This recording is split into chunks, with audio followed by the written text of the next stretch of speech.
Tax net বাড়ানোর জন্য কিছু নতুন নতুন সিস্টেমে আমরা আনতে চাই। বিশেষ করে ভিএটির ক্ষেত্রে আমাদের ব্যাপক কাভারেজে নিয়ে আসার কথা। আমাদের ভ্যাট নেটটা অত্যন্ত ছোট এবং আমরা মার্জিনাল ভ্যাট পেয়ারদের জন্য কি ধরনের ব্যবস্থা রাখতে পারি। আমরা যেমন ইনকাম ট্যাক্সে আমরা যেটা করেছি গত 2014 বা তার আগ থেকেই আমাদের ট্যাক্স পেয়ারের সংখ্যা খুব কম ছিল। ট্যাক্স পেয়ার বাড়ানোর জন্য আমরা অনেক জায়গায় বলেছি আপনি যদি ইটিন না থাকে অথবা আপনি রিটার্ন না দেন তাহলে আপনার এই সার্ভিসগুলো পাওয়া যাবে না। একই কাজ আমরা ব্যবসার জন্য করব এই বছর ভ্যাটের আইনে।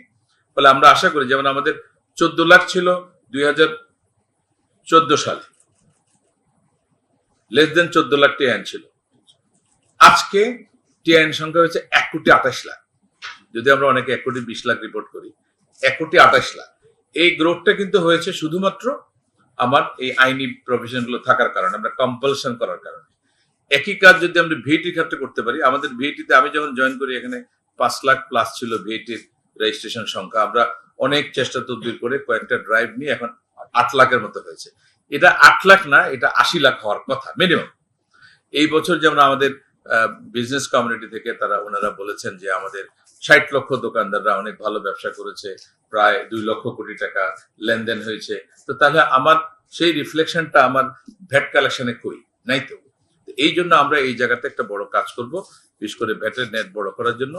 আর কিছু নতুন ট্যাক্স ইম্পোজ করার পর আমরা চিন্তা ভাবনা করছি, বিশেষ করে আমাদের যে ক্যানন অফ ট্যাক্সেশন অনুযায়ী যেটা বলা হয় যে যার বেশি অ্যাবিলিটি আছে ট্যাক্স দেওয়ার তার থেকে বেশি ট্যাক্স নিতে হবে।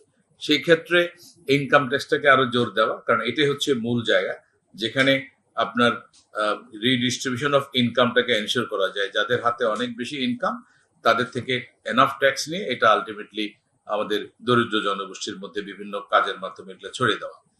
এর বাইরে আমরা যেমন একসময় আমাদের ওয়েলথ ট্যাক্স ছিল, সেই ওয়েলথ ট্যাক্সটা নানা কারণে আমাদেরকে বাতিল করতে হয়েছে। 1963 সালে ওয়েলথ ট্যাক্স অ্যাক্ট ছিল, সেটা আমরা 99 সালে বাতিল করে দিয়ে আমরা সারচার্জ নামক একটা বিকল্প চালু করেছি। এবার আমরা চিন্তা করছি এবং আমাদের টিম কাজ করছে যে আমরা আবার ওয়েলথ ট্যাক্স অ্যাক্টটাকে আমরা নিয়ে আসতে পারি কিনা। যদি ওয়েলথ ট্যাক্স অ্যাক্টটাকে নিয়ে আসতে পারি তাহলে ওয়েলদি পিপলের থেকে আমরা ইনকাম ট্যাক্সের বাইরে আরো কিছু ওয়েলথ ট্যাক্স পাবো এবং সারচার্জ প্রথাটাকে বিলুপ্ত করে দিয়ে। আরেকটা আইডিয়া এসছে আমাদের যে আমাদের অনেক কি বলে লাকি চিলড্রেনরা তাদের পূর্বপুরুষদের থেকে অনেক প্রপার্টি ইনহেরিট করে।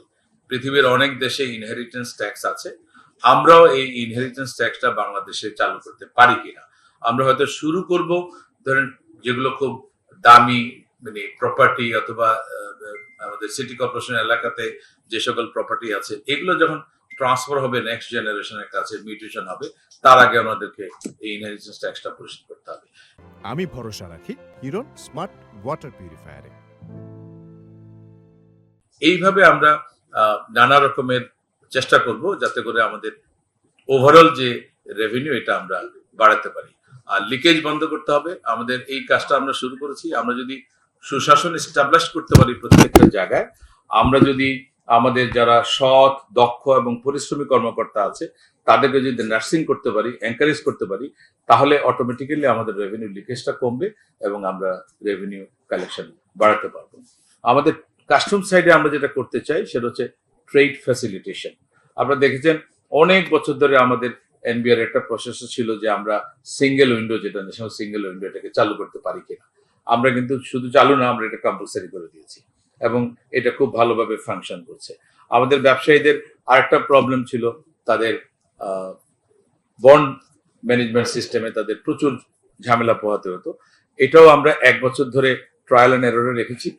গত জানুয়ারি থেকে আমরা এটা কম্পালসারি করে দিয়েছি যে আমাদের বিশেষ করে গার্মেন্টস এর যে অ্যাক্সেসরিজ এবং যারা ব্যাকওয়ার্ড লিঙ্কেজে যারা আছে ডিমড এক্সপোর্টার, তারা যে ইউটিলাইজেশন পারমিট যেটা তারা ইস্যু করে সেটা এখন অনলাইনে হয়ে যাচ্ছে এবং এই টোটাল বন্ড ম্যানেজমেন্টটা আমরা অটোমেটেড করে ফেলছি। কাস্টমসের ক্ষেত্রে আমাদের যে ইন্টারভেনশন গুলো হয়, কোন কোন মালগুলো আমরা ফিজিক্যাল ভেরিফিকেশন করব, এগুলো এতদিন ধরে ম্যানুয়াল পদ্ধতিতে চলছে। আমরা এটাকেও একটা রিস্ক ম্যানেজমেন্টের আওতায় নিয়ে আসছি এবং রিস্ক যে ক্রাইটেরিয়া সেগুলোর মাধ্যমেই শুধুমাত্র যে সকল মালামালগুলো আমাদের ফিজিক্যাল চেক করা দরকার সেগুলো চেক করা হবে, আর বাকিগুলো অটোমেটিক্যালি গ্রিন চ্যানেল দিয়ে বের হয়ে যাবে। একইভাবে আমরা অথরাইজড ইকোনমিক অপারেটর যারা কমপ্লায়েন্ট ট্যাক্স পেয়ার তাদেরকে ফ্যাসিলিটেট করার জন্য আমরা অথরাইজড ইকোনমিক অপারেটরের যে সিস্টেম সেটাকে কার্যকর করার চেষ্টা করছি এবং এটা অনেক দূর এগিয়ে গেছে। আমরা পোর্টের যে ডিজিটাল সিস্টেম আছে তার সাথে কাস্টমসের এসআইগুলোকে কানেক্ট করছি। আমরা বাংলাদেশ ব্যাংকের বিশেষ করে যে কমার্শিয়াল ইনভয়েস এখন পর্যন্ত আমরা সেভাবে পাই না, বাংলাদেশ ব্যাংকের সাথে আমাদের কমার্শিয়াল ইনভয়েসের এসআইগুলোর সাথে লিঙ্ক করার এই কাজটা আমাদের অনেক দূর এগিয়ে গেছে। এইভাবে আমরা চেষ্টা করছি প্রত্যেকটা জায়গার সাথে আমরা কানেক্টিভিটি করার জন্য। আরেকটা বড় কমপ্লেন হচ্ছে ভ্যাটের অডিট এবং ট্যাক্সের অডিট। আপনারা জেনেছেন যে আমি এখানে জয়েন করার পর থেকে আমরা বলেছি এটা একটা বড় কমপ্লেন যে কোন কেসটা অডিট করা হবে, এটা সিলেকশন হবে কিভাবে, এবং এই সিলেকশন প্রসিডিউরের মধ্যেই সবচেয়ে বড় ঝামেলা ছিল যেটা অবজেক্টিভ না এবং এখানে আমাদের সিলেকশন মেথডটা ঠিক না। আমরা ম্যানুয়াল সিলেকশন বন্ধ করে দিয়েছি।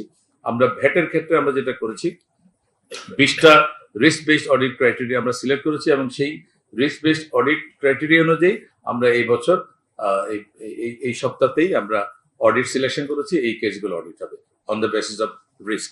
একইভাবে আমাদের ব্যবসায়ীরা যে অ্যাকাউন্টস প্রিপেয়ার করেন সেটা ভ্যাটের জন্য এবং ট্যাক্সের জন্য দুইটাই কিন্তু একই অ্যাকাউন্টস রেলিভেন্ট। আমার টপ লাইন যেটা টার্ন ওভার তার উপরে হয় আমার ভ্যাট, আর আমার যেটা বটম লাইন নেট প্রফিট তার উপরে হয় ইনকাম ট্যাক্স। সুতরাং এই ক্ষেত্রে এই অডিটগুলো আমরা কিভাবে জয়েন্টলি করতে পারি, আমরা 16টা কেস রিস্কের বেসে জয়েন্ট অডিট সিলেকশন করেছি যে দুইটা টিম, ইনকাম ট্যাক্স টিম এবং ভ্যাটের টিম একসাথে অডিট করবে, একসাথে ইনকাম ট্যাক্স এবং ভ্যাটের দুইটাই অডিট হয়ে যাবে, একসাথে ওরা কাজ করবে। এই কাজটা আমরা শুরু করেছি। ইনকাম ট্যাক্সের ক্ষেত্রে আমরা যেটা করেছি, আনফরচুনেটলি ডাটা না থাকার কারণে আমাদের ভ্যাটেরও এই প্রবলেমটা আছে যে এখনো অনলাইনে রিটার্ন দিচ্ছে, অফলাইনে রিটার্ন দিচ্ছে। অফলাইনের রিটার্নগুলো যেহেতু আমার সিস্টেমে নাই, ফলে আমি কোনো অটোমেটেড সিস্টেম এখানে রান করতে পারি না। সে কারণে আমরা আমাদের যারা পেপার রিটার্ন দিয়েছে তাদেরকে অ্যালাউ করেছি আপনারাই আপনাদের এই পেপার রিটার্নগুলো অনলাইনে এন্ট্রি দিয়ে দেন, তাহলে আমার ডাটাটা অ্যাভেলেবল হয়ে যাবে এবং on the basis of that আমরা অডিট সিলেকশন করবো। সেটা আমরা শুরু করে দিয়েছি। ইনকাম ট্যাক্সের ক্ষেত্রে আমাদের ডাটার প্রবলেম আছে, আমরা এই বছর থেকে আর এই ডাটার প্রবলেম ভুগবো না, কারণ 2025-26-এ 100% অনলাইন রিটার্ন, অল্প কিছু অফলাইন যেগুলো পড়েছে সেগুলো আমাদের সাথে সাথে অফিসাররা স্টাফরা এন্ট্রি দিয়ে ফেলছে। তার মানে 25-26 থেকে আমার আর ডাটার কোনো প্রবলেম নাই। আবার 23-24-এর আমাদের যে ডাটার ক্রাইসিস ছিল সেই জন্য আমরা 15,000 প্লাস রিটার্ন আমরা মানে র্যান্ডম সিলেকশন করেছি। র্যান্ডম সিলেকশনের সবচেয়ে বড় অসুবিধাটা হলো কমপ্লায়েন্ট ট্যাক্স পেয়ার অডিটে পড়ে যায়, তো পরে এটা ড্রপ করতে হয়। আমরা এখন যেটা চিন্তা করেছি, আমাদের অল্প কিছু ইনফরমেশন ডিজিটালি অ্যাভেলেবল আছে, সেটা হচ্ছে আমাদের পিএসআর এর যে ইনফরমেশন গুলো সেগুলোকে ব্যবহার করে আমরা রিস্ক বেসড আরো 60,000 অডিট আমরা 2023-24-এর জন্য আমরা আগামী সপ্তাহে করে ফেলবো। আর 24-25-এর ক্ষেত্রে আমাদের প্ল্যান হচ্ছে আমাদের সেখানে 40% আমরা অনলাইন রিটার্ন পেয়েছি, 60% পেপার রিটার্ন। সেই পেপার রিটার্ন গুলোকে আমরা ডিজিটালি কনভার্ট করে ফেলবো ডাটা এন্ট্রি দিয়ে। দেন আমরা যখন পুরো ডাটা পাবো তারপরে 24-25-এ আমরা রিয়েল রিস্ক বেসড অডিট চালু করবো 24-25 অনওয়ার্ড। মোটামুটি এগুলোই হচ্ছে আমাদের